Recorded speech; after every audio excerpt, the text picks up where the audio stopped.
अस्सलामुअलैकुम students, hope so you are doing well. Video title से अंदाज़ा हो गया होगा आप लोगों को कि आज के लेक्चर में हम लोग क्या पढ़ने वाले हैं। So without any further wait, let's get into today's lecture. MDSD और पैटर्न्स का आपस में क्या रोल है, ठीक है, थोड़ा थोड़ा देखते हैं हम इसको भी। हम कहते हैं पैटर्न एक ऐसी चीज़ होती है जो कि हमारे पास किसी प्रॉब्लम का सोल्यूशन होती है। पहली बात, ठीक है, पहला पॉइंट हमने क्या कह दिया, ये बेसिकली किसी प्रॉब्लम का सोल्यूशन है, ठीक है। तो हम अभी के लिए मैं लिख रही हूँ SOL, ठीक है। ये बेसिकली हमें सोल्यूशन दे रही है। अब किस तरह का प्रॉब्लम का सोल्यूशन दे रही है? रिकरिंग प्रॉब्लम्स का, जो कि हमारे पास अकर होंगी बार बार, ठीक है। अल्हम्दुलिल्लाह। तो जो हमारे पास बार बार अकर होंगी, हम उन प्रॉब्लम्स का सोल्यूशन पैटर्न्स के थ्रू जो है वो फाइंड आउट करेंगे, ठीक है। ओके, अब पैटर्न्स किस किस तरह के हो सकते हैं? हमारे पास आर्किटेक्चर पैटर्न्स हो सकते हैं, डिजाइन पैटर्न्स हो सकते हैं, इडियम्स हो सकते हैं। छोटी से छोटी प्रॉब्लम का भी पैटर्न एग्जिस्ट कर सकता है, बड़ी से बड़ी प्रॉब्लम का भी पैटर्न एग्जिस्ट कर सकता है, ठीक है। तो पैटर्न्स हमारे पास क्या है? सोल्यूशंस हैं प्रॉब्लम्स का। ओके, और साथ ही याद रखना है कि रिकरिंग प्रॉब्लम्स का, ठीक है। ओके, अब MDSD के साथ ये किस तरह से यूज किए जा सकते हैं, इनको देखते हैं, ठीक है। इसमें आपने दो तरह से समझ याद रखना है, ठीक है, पैटर्न्स को कि किस तरह से यूज होते हैं। अच्छा, सबसे पहले तो हमने बात की रिकरिंग की, तो हम सबसे पहले ये चीज आइडेंटिफाई करते हैं MDSD में कहाँ कहाँ रिकर्जन हो रही है, कहाँ कहाँ रेपिटेशन है चीजों की, ताकि हम वहां वहां पैटर्न्स को लगा के चीजों को और बेहतर बना सकें, ठीक है। तो क्या चीजें बार बार परफॉर्म हो रही हैं? सबसे पहली चीज जो कि MDSD में बार बार ट्रांसफॉर्मेशन देखते हैं आप, वो होती हैं ट्रांसफॉर्मेशंस। ऐसा है, तो MDSD में ट्रांसफॉर्मेशंस हमारे पास बार बार हो रही हैं, ठीक है। ये एक रिकरिंग चीज है। तो इसके अलावा हम और कोई चीज आइडेंटिफाई करते हैं जहां पे हमें MDSD के अंदर रिकर्जन नजर आ रही है, ठीक है। इसके अलावा मेनली तो ट्रांसफॉर्मेशन में हमें नजर आती है, ठीक है। इसके अलावा अगर हम लोग आइडेंटिफाई करें तो हम कहते हैं जो UML प्रोफाइल्स होती हैं, ठीक है। जब हम लोग प्रोफाइल्स की बात करते हैं तो उन प्रोफाइल्स को मे बी अगर हम लोग मतलब उसके अंदर भी बहुत सी फीचर्स हमारे पास रिकर्सिवली परफॉर्म हो रहे होते हैं, ठीक है। तो अगर आप वहां पर भी पैटर्न्स को लगा दें तो हमें काफी हद तक हेल्प आउट हो जाएगी। अब इसका क्या मतलब हुआ UML प्रोफाइल्स वगैरह का, ठीक है। मेनली जब आप लोग कोई भी डायग्राम बना रहे हैं, ठीक है, प्रोफाइल्स के साथ पैटर्न्स को यूज करने का मतलब क्या हुआ? मतलब ये हुआ कि UML प्रोफाइल्स के अंदर या UML के अंदर बेसिकली हमारे पास मॉडल्स जो हैं वो रिपीट हो रहे होते हैं, बार बार क्रिएट हो रहे होते हैं, हर सॉफ्टवेयर के लिए क्रिएट हो रहे होते हैं, हम लोग मॉडल्स को क्रिएट कर रहे होते हैं, ठीक है। तो मेनली जो स्ट्रक्चर्स होते हैं सॉफ्टवेयर के या मॉडल्स के, वो कुछ कुछ सिमिलर होते हैं और कुछ फंक्शनैलिटीज वेरी करती हैं, ठीक है। तो अगर एक पैटर्न अवेलेबल हो हमारे पास, ठीक है, सपोज अगर एक पैटर्न अवेलेबल हो हमारे पास, तो हमारे लिए बेशक इसमें ये हमने कहा एक हमने सैंपल पैटर्न अगर रख दिया है, तो नेक्स्ट टाइम हम जब भी कोई मॉडल क्रिएट करने लगेंगे तो एक सैंपल अवेलेबल होगा, तो जो जो चीज़ें सिमिलर होंगी वो हम ऐसे ही रहने देंगे, और जो जो चीज़ें डिफरेंट होंगी वो हम मजीद इम्बेड कर देंगे। सपोज इतना पोर्शन डिफरेंट है, हमने इसको रिमूव कर दिया और अपने सॉफ्टवेयर के अकॉर्डिंग जो है वो इम्बेड कर दिया, तो ये भी हमें किसी हद तक हेल्प आउट कर देगा हमारी ये जो बार बार मॉडल्स जो हम लोगों ने क्रिएट करनी है उसकी प्रॉब्लम को, अगर हम प्रोफाइल्स के साथ पैटर्न्स को एम्बेड कर देते हैं, ठीक है। तो यहाँ भी बेसिकली हम लोग जब हम लोग प्रोफाइल्स के साथ यूज करते हैं तो हम लोग UML का एक मैक्रो यूज कर लेते हैं। जब हम लोग प्रोफाइल्स के साथ पैटर्न्स को यूज करते हैं तो हम लोग UML का एक मैक्रो यूज कर लेते हैं। आप लोगों में से किसी को पता है मैक्रोज का? ओके, तो यहाँ पे हम बात कर रहे हैं कि प्रोफाइल्स के साथ जब हम लोगों ने UML को यूज किया, सॉरी पैटर्न्स को यूज किया प्रोफाइल्स के साथ, तो बेसिकली एक हम UML का मैक्रो यूज करते हैं। जो मैक्रो ये जो वर्ड है ना, इसको थोड़ा सा अंडरस्टैंड करते हैं मैक्रो वर्ड क्या है। ये बेसिकली आपकी ये भी रिकरिंग प्रॉब्लम को ऑटोमेट करता है। एक चीज जो आप बार बार कर रहे हो तो उसको ऑटोमेट करता है, ठीक है। या आप MS वर्ड में यूज कर रहे हो, एक्सेल में यूज कर रहे हो, हर जगह पे इवन डाटाबेस के अंदर यूज कर रहे हो, डाटाबेस की बैकएंड के ऊपर ये चीजें मैक्रोज एम्बेड हुए होते हैं, ठीक है। अब मैक्रोज हैं क्या? मैक्रोज आप ऐसा कह सकते हैं ये एक पीस ऑफ कोड होता है बेसिकली, जो कि आप रन कर देते हो तो तमाम के तमाम चीजें जो है वो अप्लाई हो जाती हैं। अब ये होता है किस तरह से, आपको एक स्ट्रक्चर समझाती हूँ, सिंपल MS एक्सेल के मैक्रो स्ट्रक्चर बता देती हूँ। MS एक्सेल की सपोज ये स्टाइल शीट है, ठीक है। ये MS एक्सेल के अंदर आपने एक स्टाइल शीट रेडी की है, ठीक है। आपने बेसिकली एक ऊपर हेडिंग दी, ठीक है, उसका उसे कॉलम को थोड़ा बढ़ा दिया, उसमें कलरिंग परफॉर्म कर दी, ठीक है, फिर नीचे आपने कुछ सेक्शंस बनाए, उसके अंदर आपने फॉर्मूलाज लगाए, ठीक है, यहाँ रोल नंबर्स डाले, यहाँ कुछ और डाला, यहाँ पे फिर फॉर्मूलाज लगाए, फिर फॉर्मूलाज लगाने के बाद परसेंटेजेस लगाए, कोई ग्राफ्स बनाए, मतलब जो भी टास्क आपने परफॉर्म किया। सपोज आपने ऐसी 10 शीट्स बनानी है, जो आपने अभी एक्सेल की शीट बनाई है, आपने ऐसी 10 शीट्स और बनानी है, ठीक है। तो बेशक कॉपी पेस्टिंग की जा सकती है, आराम से आप यहाँ से कॉपी करो पेस्ट करो, बट स्टिल कुछ चेंजेस होती हैं जो कि अप्लाई नहीं होती हैं ऐसे कॉपी पेस्टिंग करके ना, अप्लाई नहीं हो रही होती, डिजाइन की नहीं हो रही होती, स्टाइलिंग की नहीं परफॉर्म हो रही होती, या फॉर्मूलाज होते हैं वो चीजें अप्लाई नहीं हो रही होती, ठीक है, फॉर्मूलाज आपको अगेन अप्लाई करना पड़ता है दूसरी शीट के ऊपर। तो ये चीज एक हेक्टिक टास्क है, ठीक है। तो अगर आप ये सारा काम करने से पहले, जब आप लोग ये डिजाइन कर रहे थे, आपने ये शीट बनाने से पहले क्या किया, अपने मैक्रो को रन कर दिया, आपने ये जो मैक्रो था आपका, इसको आपने रन कर दिया। जब आपने अपने मैक्रो को रन किया तो आपका मैक्रो रिकॉर्ड करेगा, ठीक है। आपने अपने मैक्रो को जब रन कर दिया तो आपका मैक्रो रिकॉर्ड करेगा जो जो चीज आप परफॉर्म करो, वो आपसे पूछ लेगा कि मैं किस किस चीज को रिकॉर्ड करूं, क्या मैं फॉर्मूलाज को रिकॉर्ड करूं, स्टाइलिंग को रिकॉर्ड करूं, किसको रिकॉर्ड करूं। अगर आपने उससे कहा हर चीज रिकॉर्ड करो, वो तमाम की तमाम चीजें एक बार रिकॉर्ड करके अपने पास रख लेगा, कोड की फॉर्म में रखेगा, ठीक है, रिकॉर्डिंग कोड की फॉर्म में रखेगा। आपने ये तमाम की तमाम चीजें परफॉर्म कर ली, अब नेक्स्ट शीट आप खोलोगे, ठीक है, क्योंकि आपने 10 शीट बनानी है, नेक्स्ट शीट आप खोलोगे और आप अपने इस मैक्रो को रन कर दो। आपने अपने मैक्रो को रन किया, तमाम की तमाम चीजें अगेन अप्लाई हो जाएंगी उसी परफेक्शन के साथ जिस तरह से यहाँ पर हुई है, ठीक है।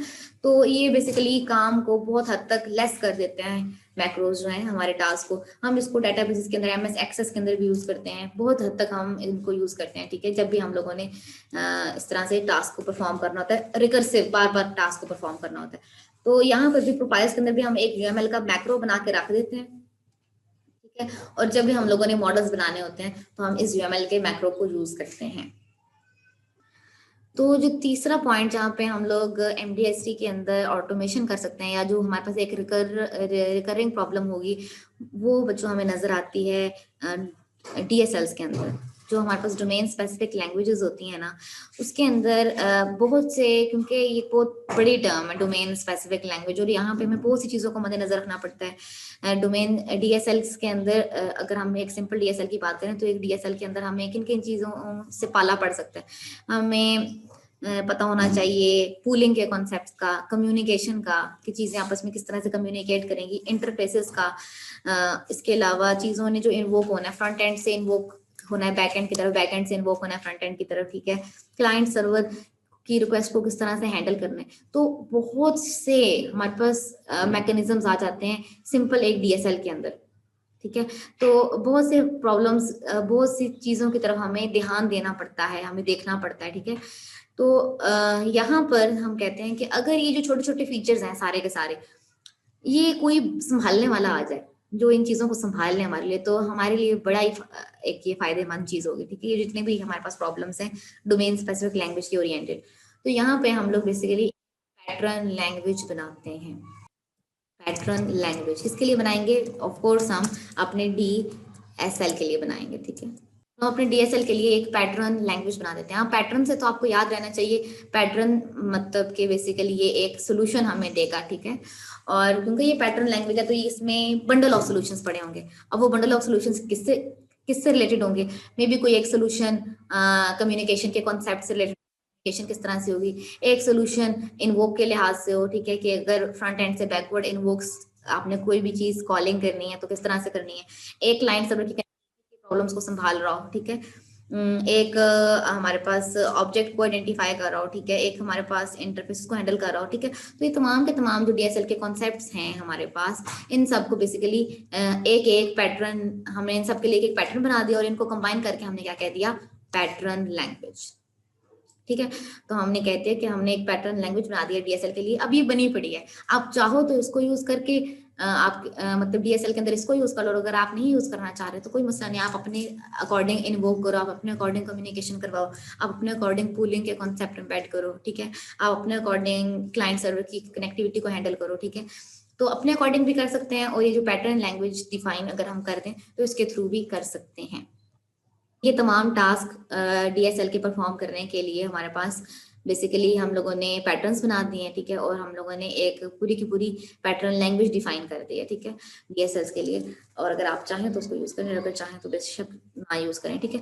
तो ये एक तरह का जैसे हॉटस्पॉट वर्क नहीं करता, हम लाइट सा पासवर्ड वगैरह कनेक्ट करें तो हमारी कनेक्टिविटी हो जाती है वाईफाई के साथ, इसी तरह से हम बेसिकली ये भी इसी तरह से वर्कआउट करता है, ठीक है। हम लोगों को थोड़ी सी कॉन्फ़िगरेशन करना पड़ती है और हम इसके पैटर्न लैंग्वेज के अंदर जितनी पैटर्न्स डिफाइंड है इनको यूज में ला सकते हैं। अब डोमेन ड्रिवन डिजाइन से आप लोगों ने याद रखना है, ये डोमेन ओरिएंटेड है। डोमेन ड्रिवन डिजाइन के जो कोर कॉन्सेप्ट्स हैं वो डोमेन ओरिएंटेड है। क्या MDSD डोमेन को लेके चलता है? बिल्कुल लेके चलता है। MDSD कहता है कि पहले डोमेन आप अपनी डिफाइन करो, फिर डोमेन स्पेसिफिक लैंग्वेज डिफाइन करो, ठीक है। तो फायदा क्या होगा अगर हम इन दोनों को स्टडी करें, ठीक है। ये पुराने जमाने वाली है, ठीक है, ये नए जमाने की चीज है MDSD, ठीक है।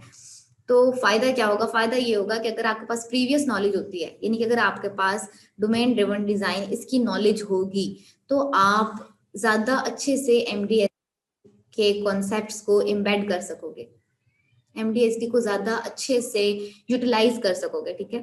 तो इनका वैसे कोई स्ट्रॉन्ग रिलेशनशिप नहीं है, मतलब इन दोनों का, MDSD का और TDD का, डोमेन ड्रिवन डिजाइन का। मगर अगर आप डोमेन ड्रिवन डिजाइन को अंडरस्टैंडिंग आपको होती है कि डोमेन ड्रिवन डिजाइन किस तरह से चीजें वर्कआउट होती हैं डोमेन ड्रिवन डिजाइन में, तो MDSD में आपको काफी चीजें, ज्यादा चीजें जो है वो हेल्प आउट कर देंगी। किस किस लिहाज से क्वालिटी ऑफ मॉडलिंग प्रोसेस ज्यादा बेहतर हो जाएगी, कोड जो जनरेट होगा वो, और प्रोग्रामिंग मॉडल, ये तीनों चीजें बहुत हद तक इंक्रीज हो जाएंगी अगर आपको डोमेन ड्रिवन डिजाइन की नॉलेज है। तो अगर प्रीवियस नॉलेज होती है तो ऑफ कोर्स फ्यूचर आउटकम्स अच्छे आते हैं, ठीक है। तो अगर हम लोग, हमारे पास डोमेन ड्रिवन डिजाइन की नॉलेज हो तो MDSD की अप्रोच को हम लोग और ज्यादा बेहतर तरीके से और क्वालिटी वे से यूज में ला सकते हैं। जी नेक्स्ट है हमारे पास MDSD data driven development and interpreters, ठीक है। तो वो डोमेन ड्रिवन था पहले, अब हमारे पास डाटा ड्रिवन है, ठीक है। इसमें बेसिकली जो डाटा ड्रिवन डेवलपमेंट होती है, इसमें जो असेंशियल पार्ट होता है वो हम स्ट्रक्चर्स के थ्रू डिफाइन करते हैं, ठीक है। तो आप सिंपली पहले देखते थे कि पहले आप लोग C++ में कोडिंग करते थे, एंड देन आप लोगों ने data structures, stack, Q, arrays, link list हो गई, ठीक है। इसके अलावा ट्रीज एंड ग्राफ्स, हम आगे जितनी भी एल्गोरिथम्स देखते हैं वो उनको यूज करते हैं, उनमें ट्रीज यूज हो रहे होते हैं, ग्राफ्स यूज हो रहे होते हैं, अरेज यूज हो रही होती हैं, स्टैक यूज हो रही होती है। तो जितने भी एडवांस एल्गोरिथम्स हैं वो डाटा स्ट्रक्चर बेस्ड होते हैं, ठीक है। तो हमारे पास डाटा ड्रिवन डेवलपमेंट की अप्रोच क्या होती है, उसकी ही अप्रोच होती है कि डाटा स्ट्रक्चर्स वेल डिफाइंड होने चाहिए, ठीक है। प्रॉपरली आप डाटा स्ट्रक्चर्स को डिफाइन करो ताकि फ्रेमवर्क उनको प्रॉपरली जो है वो रीड कर सके या इंटरप्रेट कर सके, ठीक है। तो डाटा स्ट्रक्चर्स आप लोग क्लियरली जो है वो डिफाइन करो। तो MDSD में भी बेसिकली इस अप्रोच को हम लोग फॉलो करते हैं, ठीक है। और यहाँ पे बस इसके 2 पॉइंट्स जो हैं इसको अंडरस्टैंड कर लें, ठीक है।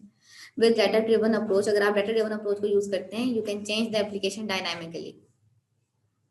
अगर आपने MDSD के साथ डाटा ड्रिवन अप्रोच यूज की हुई है, दोनों आपने कंबाइनली यूज किए हुए हैं, क्योंकि डाटा स्ट्रक्चर्स हैं ट्रीज की फॉर्म में, ग्राफ्स की फॉर्म में, तो आपके पास कोड को संभालना या उसको चेंजेस उसमें करना बड़ा ही आसान है, ठीक है। तो आप इवन डायनेमिकली आप अपनी एप्लीकेशन में चेंजेस कर सकते हैं, ठीक है। स्टैटिकली नहीं, कोड में जाकर नहीं, डायनेमिकली भी चेंजेस कर सकते हैं, और आपको रीस्टार्ट की भी जरूरत नहीं है, या आपको अपने आर्किटेक्चर की, अपने सिस्टम को एक बार रीस्टार्ट करने की या रीजनरेट करने की भी जरूरत नहीं है, ठीक है। आप लोग डायनेमिकली भी चेंजेस कर सकते हैं अगर आपने डाटा ड्रिवन अप्रोच की को MDSD के साथ कंबाइन करके यूज किया हुआ है, ठीक है। मगर इससे एक नुकसान है। नुकसान क्या है? क्योंकि इसमें रीस्टार्ट नहीं हो रहा, ठीक है। तो रिसोर्सेज रीस्टार्ट करने से फायदा क्या होता है? एक्चुअली कुछ रिसोर्सेज होते हैं जो कि लिए हुए होते हैं, अगर हम लोग रीस्टार्ट करते हैं तो तमाम के तमाम रिसोर्सेज लीव हो जाते हैं, एक बार रैम एम्प्टी हो जाती है, चीजें एम्प्टी हो जाती हैं, तो थोड़े फास्ट हो जाती हैं चीजें, ठीक है, रीस्टार्ट करने से।